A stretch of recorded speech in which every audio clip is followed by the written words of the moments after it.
Good morning. Good morning.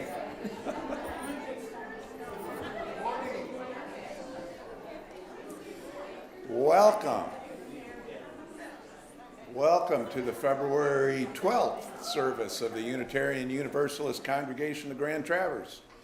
My name's Dan Tholen. I'm a longtime member of the congregation, member of the Sunday Services Committee. Happy to greet you here today. I'm coordinator for today's service. So, welcome. What?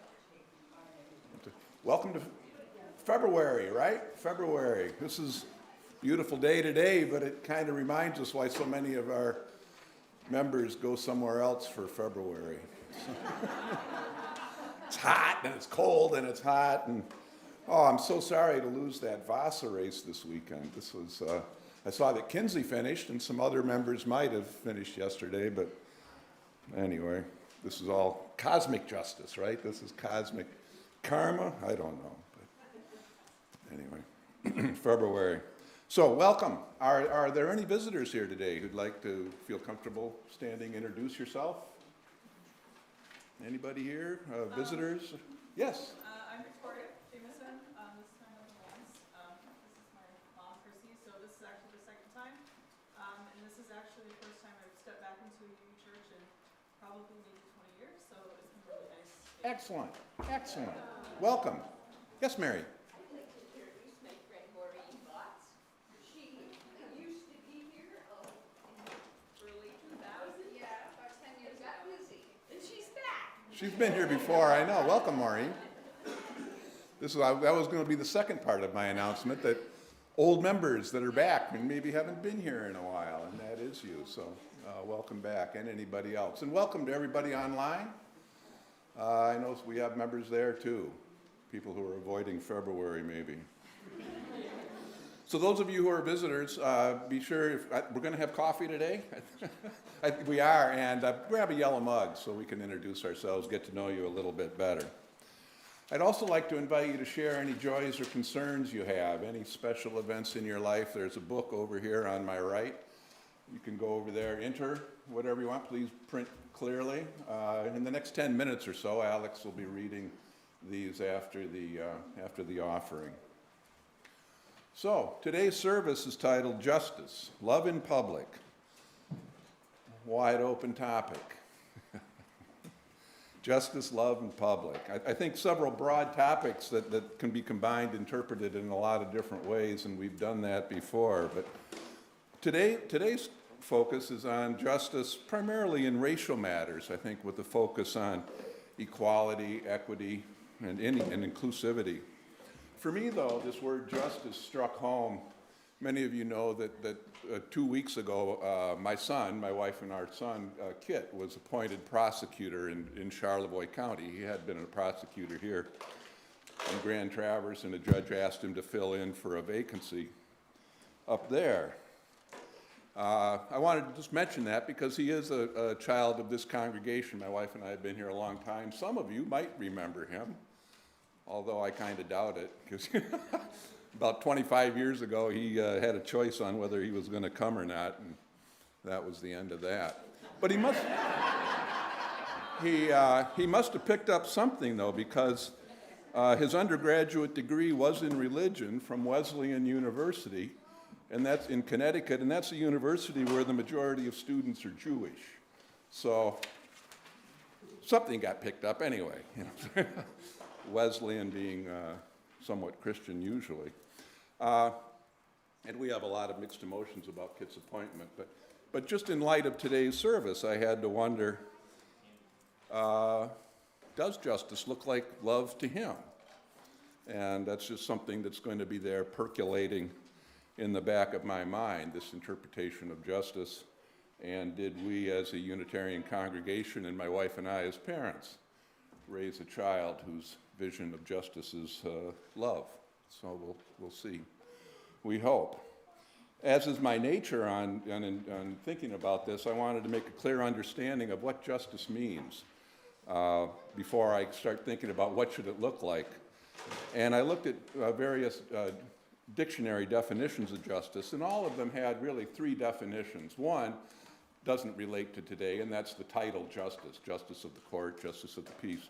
But the other two definitions do relate, and the first one is how we treat people in society. The concept of fairness, treating each other as we want to be treated ourselves. Really the fundamental idea of most religious traditions, and certainly what we all want. The second definition was the system of laws and their administration in both criminal and civil disputes, and the assignment of punishments and rewards within that system. The prosecutor is closely involved with that second definition, representing the public in the enforcement of the laws, but he must also be an advocate for the victims. He has to understand that very often the defendant is a victim, maybe of poverty, abuse, discrimination, or mental illness. These responsibilities have to be administered with understanding and with compassion, and we hope that looks like love, at least to the extent allowed in court. The first definition is the main focus of Dr. West's speech that we'll be seeing some of today, treating all people fairly and rectifying past injustices. But of course, that type of justice won't happen without fairness in the application of laws. So both definitions of justice really have to apply in order for justice to look like love. I saw a quote attributed to George Eliot. It says, "Justice is like the kingdom of God. It's not without us, like a fact. It's within us, like a great yearning." In thinking about this definition of justice, I had to revise the definition just a little to say that justice is like the kingdom of God administered by their assistants. It's without us as an imperfect fact, but it remains within us as a great yearning. So let's get started today thinking about justice and the yearning to make it more just. First, the prelude, John Lennon's Imagine, performed by Barbara Young.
Whoever you are and wherever you are on life's journey, you are welcome here this morning.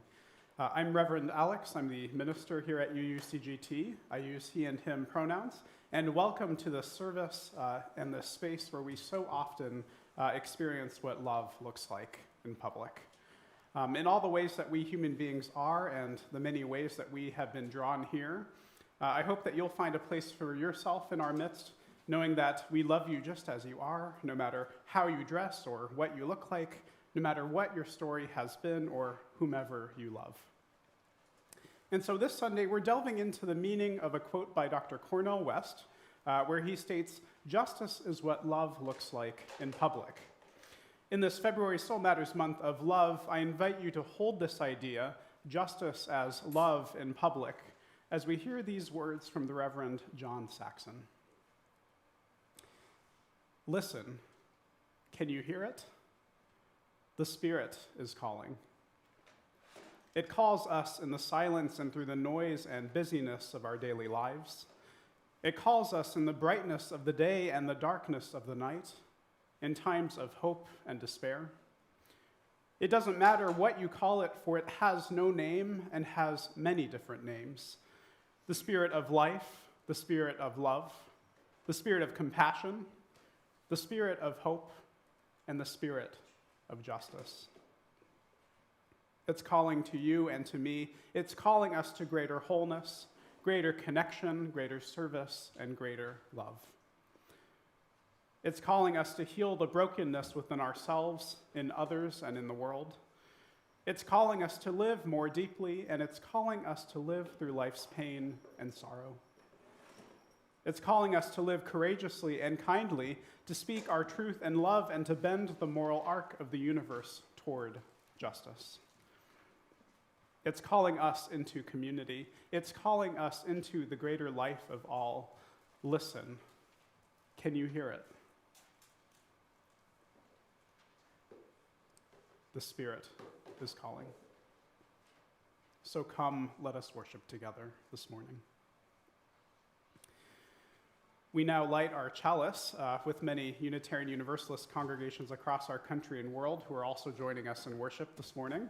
I'll invite Asher to come forward to kindle the flame. Those of you online are also welcome to kindle your own chalices and flames. As Asher lights our chalice, I will share our chalice lighting words.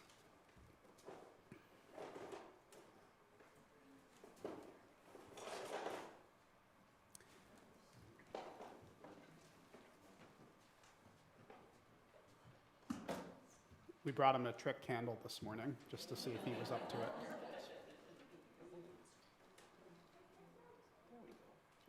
All right. Justice is often represented as a beacon of light, and so our chalice will be that beacon today, representing the ideal of justice that looks like love, no matter how you look at it. Thanks, Asher. And now we sound our Buddhist singing bowl as we enter into this time of sacredness and contemplation together.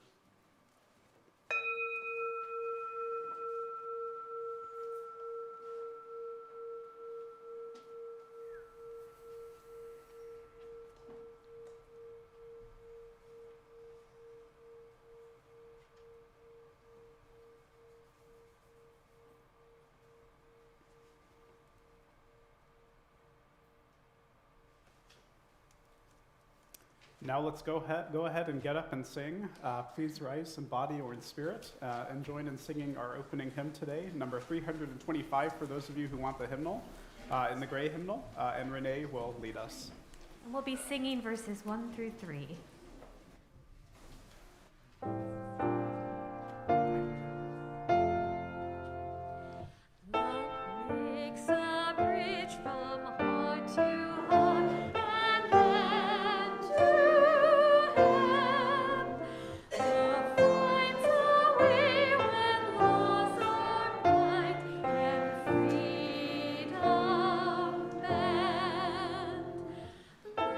Breaks the wall.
Well, the Short family has their hands fairly full this morning because I'm also inviting them to come forward to offer a testimonial for our annual budget drive, if they're willing.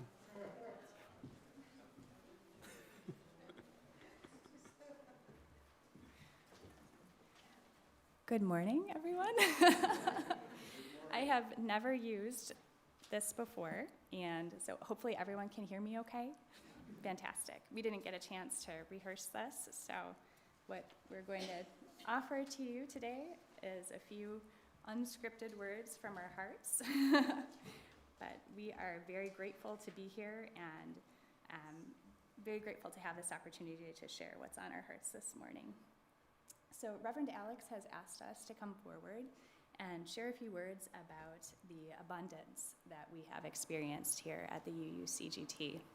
And while I am not a strong public speaker, and this is not easy for me to do, it is abundantly easy for me to come up here and tell you all of the love and all of the joy that we have experienced here in our short time as members. We have officially been members since, I would say, spring of last year, so not a very long time at all. And we have only just begun to explore all the different ways that we can be involved in this community. There are a lot of other things that we would love to take part in. But just the few things that we have experienced have been absolutely beautiful. So I had a few things that I wanted to say initially, but during our children's section this morning, I noticed that my little ones came forward to me with some gifts that they had made spontaneously during the service, and I thought I would share them with you because I think that they are just a wonderful representation of the way that each of us can find inside ourselves that well of abundance that we have to share with others. We live in a world where we experience a lot of scarcity, right? Especially as a mom, I feel scarcity of time, of patience sometimes, of resources, as little ones are always growing out of their pants. But even so, one of the most important and beautiful messages that we hear at every service here at the UUCGT is that every single one of us, no matter our circumstances, has an abundance of beautiful gifts to share with everyone else in this community. And these children are absolute proof of that. They don't have bank accounts, they can't drive cars, they don't have a vote yet, but they nonetheless used what was available to them to present me with 3 gifts this morning and 1 for Chris. So the first one that Liesel gave to me is Pinky Violet, her favorite colors, spots of love and of learning. We're reading these, it's a scribble spot. We're reading these books by Diane Albert that are all about feelings that we have inside of us. And pink represents love, and violet, our other favorite color, represents learning. And so every time we come to a service here at UUCGT and in everything that we do here, we experience love and we experience learning. Those are 2 huge reasons why why we choose to be part of this community and why we're grateful to be part of this community. The second gift that Liesel gave me, that she found an unexpected treasure in her kinetic sandbox, was a little stone that is a composite of sand, and there's a dark colored stone in here and a light colored stone, and it's all variegated. And it makes me think about how, as a community, each one of us has something special, something unique to offer. And when we bring all of those things together, we create a beautiful work of art. We create something beautiful, something that's truly special. And I see that in this little stone. And a lot of times those things are very unexpected to us. We don't even realize that we have these gifts inside of us or these resources to give. But if we take a moment to look inside, we find them. The next thing that Asher made for me this morning, I love this so much. I think this might be the love train here on this piece of paper. And it looks like, I'll just kind of hold it up so everybody can see it. We've got a vehicle down at the bottom with many, many wheels. And out at the top, it has a little spout. Looks kind of like a bubble blower. But what's blowing out of the spout is hearts. lots. Love and love and love and love. So an abundance of love. And this train is speeding along on its journey to share this love all through our hearts, our homes, our communities, and our world. So this is what Asher has drawn to represent this service today. You got one from Asher too? I did. I got a small totem, a little person. A little person, and how this represents to me how a little person can make a big difference and can find just a tremendous well of creativity inside of himself, given very humble resources. You know, all of these gifts were possible today because we're here at this service with you, because Betsy has taken the time to put together such a beautiful religious education program for our children and provide them resources to be creative and to experience these services in their own way. We love to come here every week. This is a wonderful time of reflection and restoration for me and for Chris, and I know for our little ones as well. We could talk to you probably for hours about all of the things that we love about this community, but we're here to talk about abundance and giving back. So I think the primary message that I want to share and to leave with everyone is just that I love to come here and be reminded every week that each one of us is special, that each one of us is beautiful, and no matter how we feel on any given day, we have something special to share with everyone around us. And if we look, we will find it. When we give it, we give back to ourselves. A story that we read with our kids right now is about the bucket fillers. When we fill a bucket, we really fill too, because when we do something kind for someone else, we are filling our own hearts with love and joy and confidence. And so in that vein, I would like to add that, you know, every contribution that we have made in this community, no matter how humble, has absolutely been returned to us, magnified, and we have seen all the good that it goes out into the community to do. I'm thinking of our fundraiser for the Ukraine. I'm thinking of work with Safe Harbor. I'm thinking of a fundraiser that the children did. They made cookie mixes to sell around Christmas time for Seeds. And Seeds is a local conservation organization, so they donated the proceeds to Seeds. But what a wonderful experience of abundance. We got to make the delicious mixes. We got to bake the cookies and eat the delicious cookies. We got to share mixes and cookies with our friends and watch them experience the same. And we got to benefit Seeds and see how we are able to make a difference in our community. So I hope that all of you can join with me. Thank you so much for having us here. Thank you for having us as part of this community. And I hope that we can all find within ourselves that thing that we have to give today and every day to make this community better and help it grow and encompass many, many more families with love the way it has our own. So thank you very much.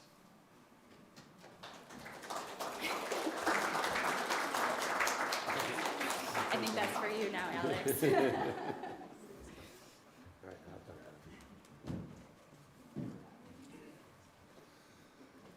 Well, thank you. Let me get these little, be sure to pick them up afterwards. They're lovely. We'll stand him right up. There we go. Remind you that we are having our pledge drive now. So if you think about pledges for our coming fiscal year, please keep this in mind. So, like justice, offerings also should look like love in public, right? Our baskets have two sides representing these two definitions of justice. First, how we treat others in our various community activities. That's the blue side, I think. And second, how we manage our ongoing responsibilities to our staff, our community activities, and our building, of course.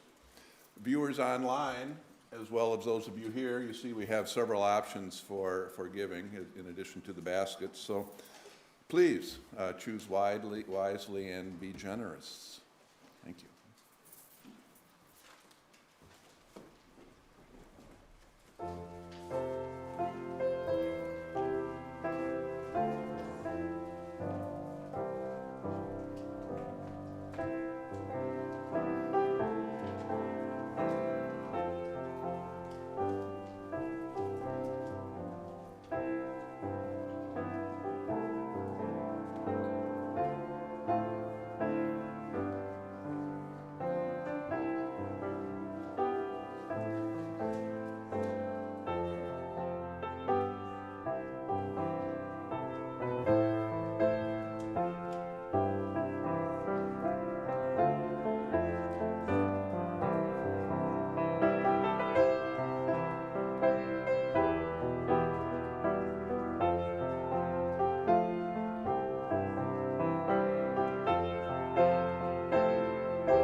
Now is the time in our service where we name and honor the concerns and joys that touch our lives, those moments that we know that we must share with others while we are in community. I'll be sharing a few of those that have been offered up for us to hold on our hearts as we are gathered. If you have a joy or concern that's a bit too tender to share, you're always invited to light a candle at any point in our service to hold it on your heart. You can also reach out to myself or a member of our congregational care team, or just simply abide in the love that exists here for all that you are. None of us is ever meant to travel life's journey alone. And so here is what has been offered up for us to hold as we are gathered. A concern from Margaret Wozniak, with deep concern for the people of Turkey and Syria after the recent earthquake. Happy birthday to Abe Lincoln, Charles Darwin, and Chris Walter.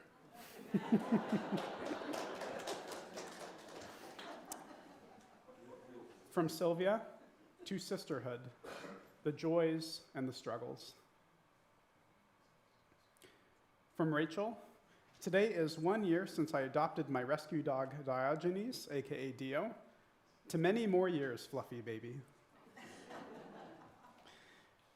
From Kim Greeby, a candle for my son Tim, who continues to suffer from depression for decades.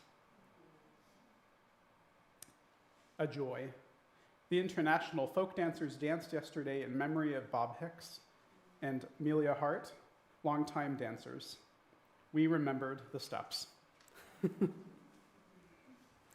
And now let us hold a brief moment for the joys and concerns that remain on our hearts.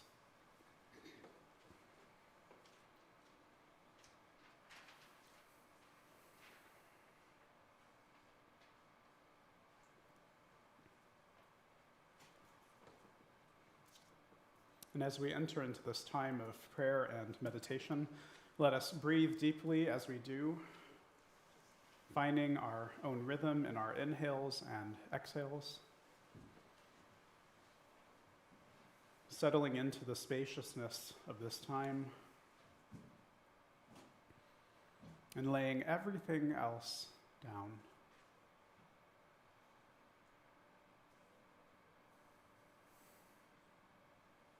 Let us dare to dream of justice for a moment, to hold the many ways that we know that the world is and how the world still ought to be. Let us witness to the injustices we've seen in our lives and our lived experiences, calling to mind the times when we have been wronged, when love has felt the farthest from us, when we ourselves have fallen short of love's call for justice and action. As we hold the pains and hurts of this world, we know that stopping at thoughts and prayers won't bend the arc toward justice. Though we also know that prayer can change us, and that when we are changed, we can also change the world. Let this be our prayer this morning, that each one of us pursues what love truly looks like in public. May we be moved to create a world where justice does roll down like waters, and peace like an ever-flowing stream. May we dare to dream of justice, but may we also dare to create it. And with all of this, I say, may it be so, and amen. We'll now go to Dan this morning, who will introduce our reading.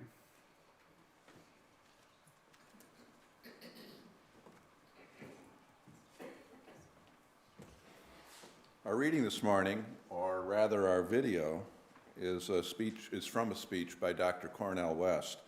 In this speech, Dr. West gives his thoughts on the notion of justice and what it takes for us to have true justice. Following that, we'll receive Reverend Alex's sermon.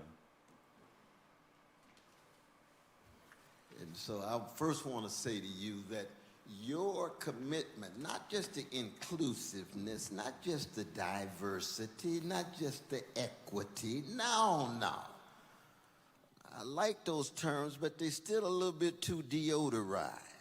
I like to keep it funky, you know.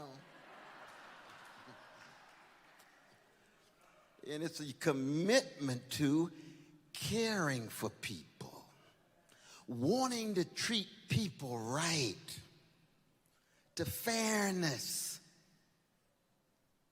And people used to talk about justice, but justice, the term itself, has become so colonized and weaponized as if it's just a particular utterance in a highly polarized and gangsterized culture. No, by justice, all we're saying is any justice that's only justice soon degenerates into something less than justice. Only something deeper than justice can sustain a struggle for justice. And what is that deeper thing? Well, John Coltrane called it a love supreme.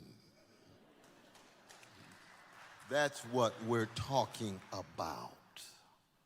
We're talking about what it means to be a person of integrity and honesty and decency and generosity and compassion, and believe, in fact, that in a world that seems to be so overwhelmed with greed and hatred and hypocrisy and fear, we still want to be on the love train. So justice is what love looks like in public. But if it's only justice, it's too thin. It doesn't cut deep enough. You've got to feel it. You have a sense of vocation. The Germans call it Beruf. And vocation is not the same as your profession.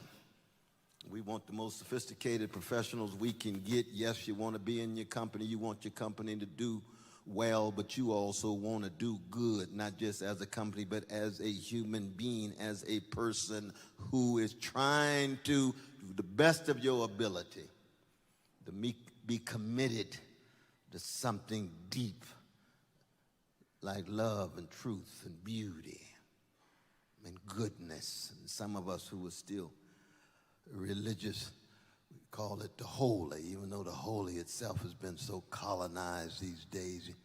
You run around and tell somebody you're religious and they're willing to pull a knife out on you. Oh, really? I tell folk I'm a Christian and they want to fight. I said, oh, Lord, have mercy. Let me tell you what I mean by that. I'm just somebody who comes from a tradition, and I'm trying to keep the best of that tradition alive. And so anytime you talk about diversity and equity and inclusion, we begin with ourselves.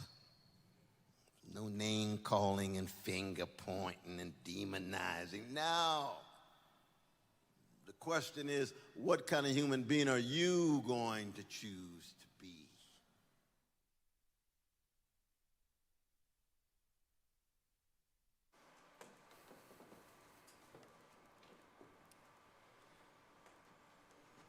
One of the most powerful moments where I was face to face with injustice in public was on a retreat in the streets of San Francisco. As part of our coming of age experience, some other UU teens and I were encouraged to wander the streets of San Francisco's Tenderloin district, an area with a reputation that precedes it. Drivers know to avoid driving through the Tenderloin entirely and to quickly zoom through it if they should find themselves caught there. It's an area known for its poverty, where many who are unhoused live and seek refuge, where substance use is talked about as widespread and rampant, an area where tourists are told that they are not safe. So you can imagine my dismay when the First Unitarian Society of San Francisco, whose building is on the edge of the Tenderloin, told us that we were going to wander around those streets for 6 hours. Immediately, I noticed the fear I felt in my body, the nervousness I had about what I'd encounter, the discomfort I felt with being around unhoused people, a discomfort that is all too pervasive for many of us with our unhoused neighbors. I also realized my fear was based on some racialized attitudes and unconscious biases that I had in my head of people of color, especially those who are unhoused or facing life on the streets. All of this was swirling in my head as I was confronted with a lived reality so different from my comfortable San Francisco Bay Area suburban upbringing.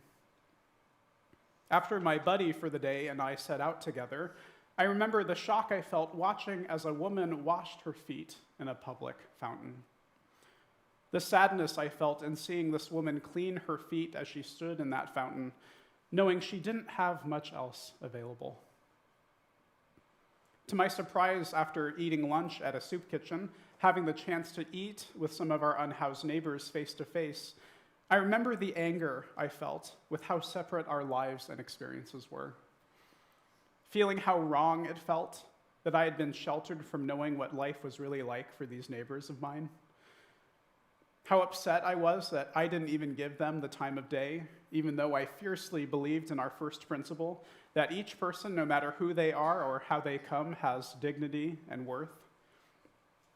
The San Francisco streets of the Tenderloin wasn't a lesson on what justice looks like in public. It was the opposite. So today we're unpacking this quote from the philosopher Dr. Cornel West, who you just heard spoke moments ago, the quote, "Justice is what love looks like in public." Perhaps like me, you've had experiences of witnessing what injustice looks like in all of the ways that it comes and continues. The injustices of racial prejudice and caste, of climate change denial and the unjust resourcing of our planet, of poverty and wealth inequality in both our nation and our world, of reproductive injustice with the overturn of Roe, and of course, let's not forget the injustices of violence and war. We each have experiences of what we know injustice looks like. If you're at all paying attention in this world, it seems that injustice is all around us.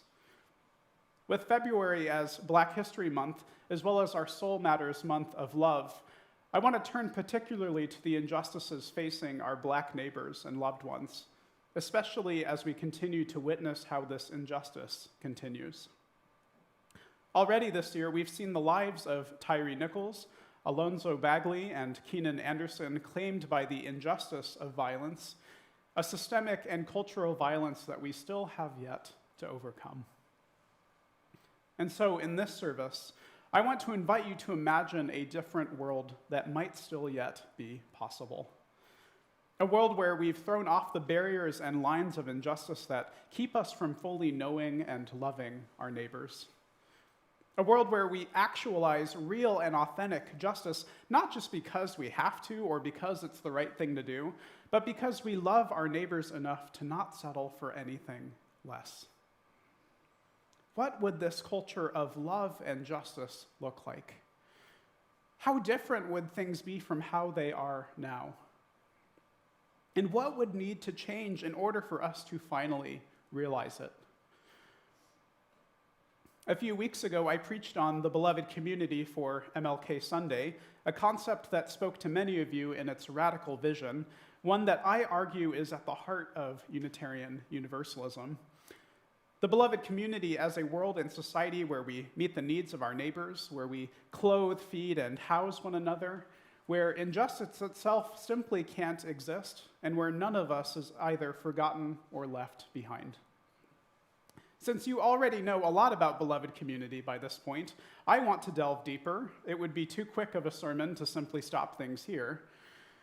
Though in delving deeper, I want to bring forward to you the experiences and voices of others who came face to face with injustice in public, and how they envisioned another world possible.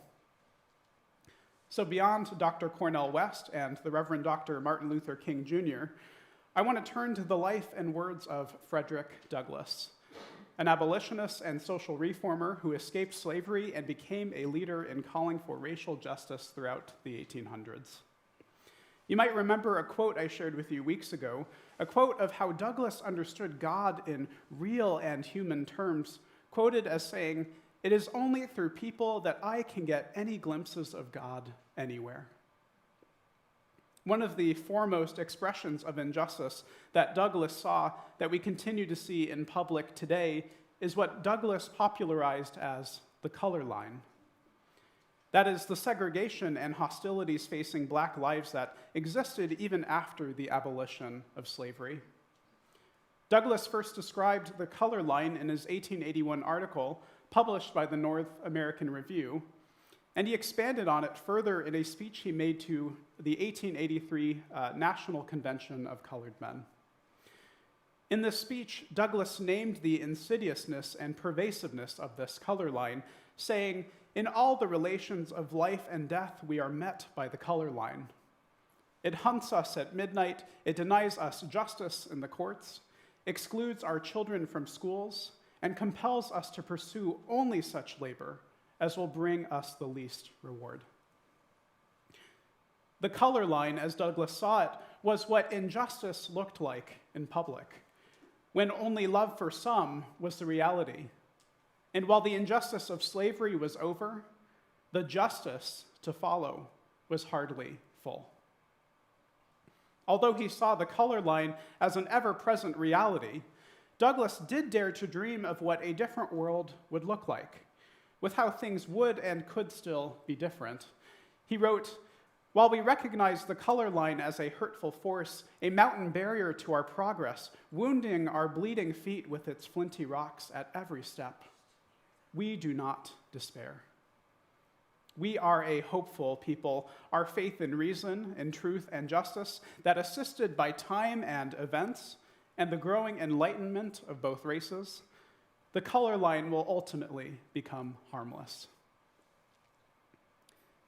Douglass saw justice in public as the nullification of the color line to the point where race would simply be one characteristic found in any of the other characteristics that define us as a human family.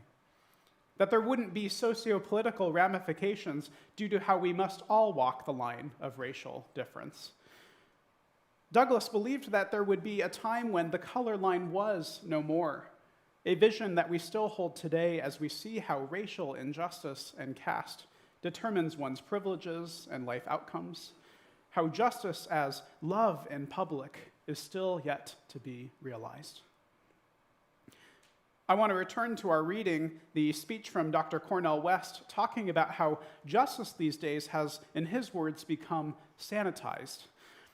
How people used to talk about justice, but that justice itself has become so weaponized and colonized in our society and culture that it falls short of what it is that we really mean. According to West, we need to keep things funky. At the core of true justice, true love in public, there's a commitment to caring for people, a desire to treat people right, to treat one another with fairness. In his words, any justice that's only justice soon degenerates into something less than justice. Only something deeper than justice can sustain. And what is that deeper thing, West asks us? It's a love supreme. It's our ability as human beings to choose compassion, decency, and integrity in a world full of hatred, bigotry, and greed. If we're going to move past the color line and all of these many lines of injustice that we know today, if we're really going to live into justice as what love looks like in public, it will need to go beyond our simple ideas of what we call justice. True justice is backed by love. And so justice is what love looks like in public when we really mean it.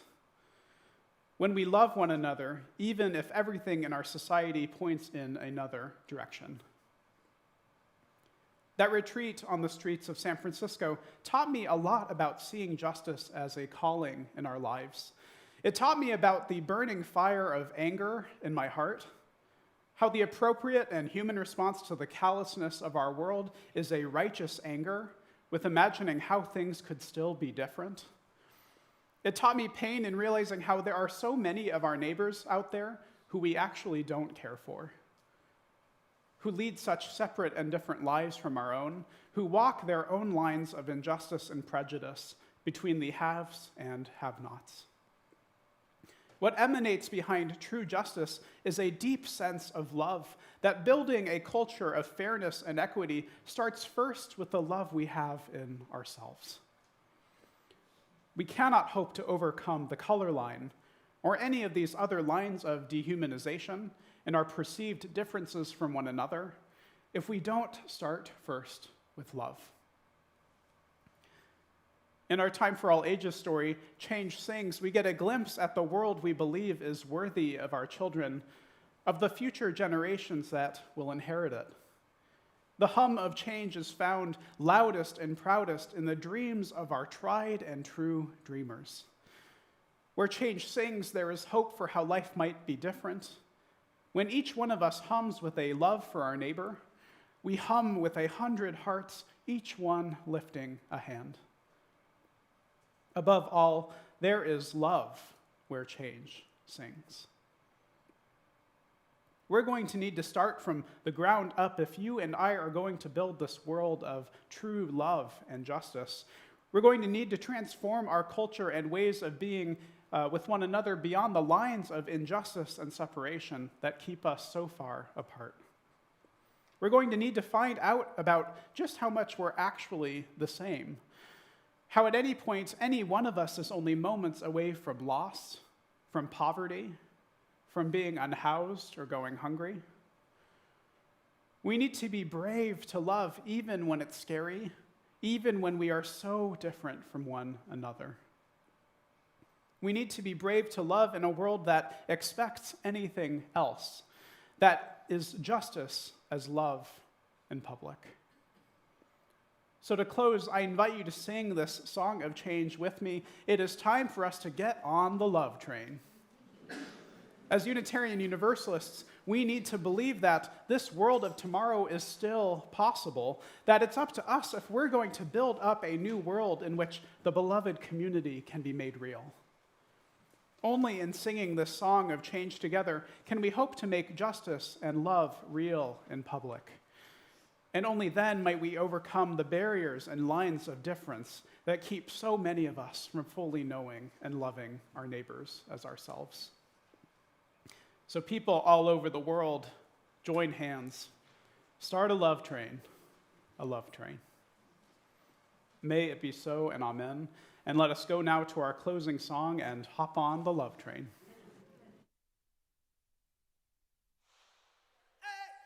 Ladies and gentlemen, turnaround arts, people all over the world, brothers, sisters, round the planet. Let's go, let's go, let's go. Come on now.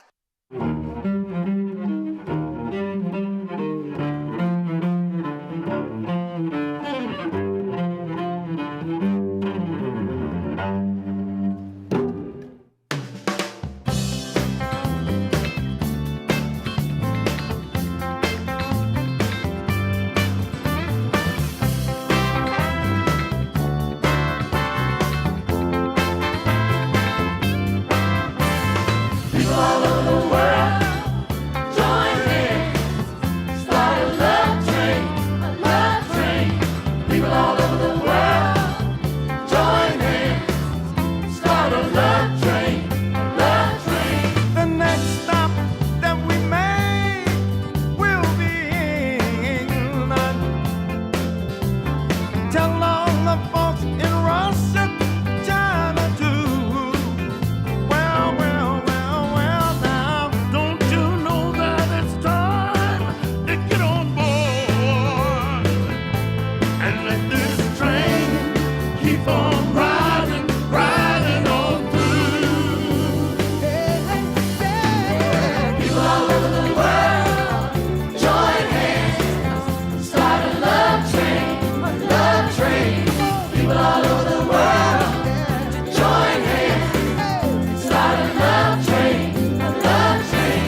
Well, that was different.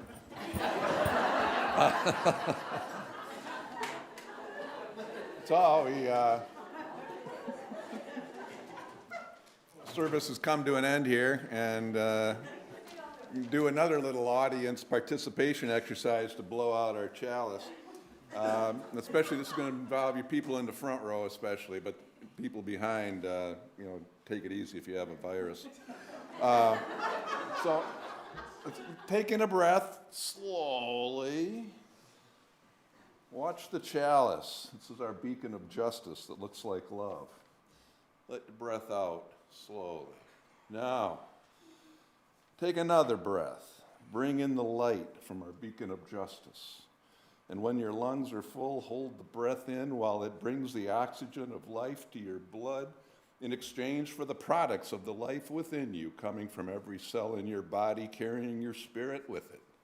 Then, this mixture of justice and love that you're holding on to, let it out.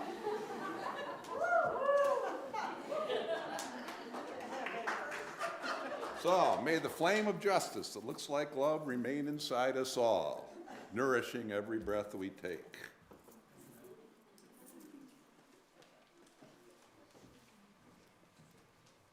Well, you all passed the test with those a cappella moments that we threw at you. And so in the spirit of covenant, community, and commitment, in the spirit of justice as love in public, may we be made ready to serve one another and to create the world that we so desperately dream of. Go in peace, everyone. May it be so, and amen. Our service is now at its end. We hope that you go in peace, but grow in love.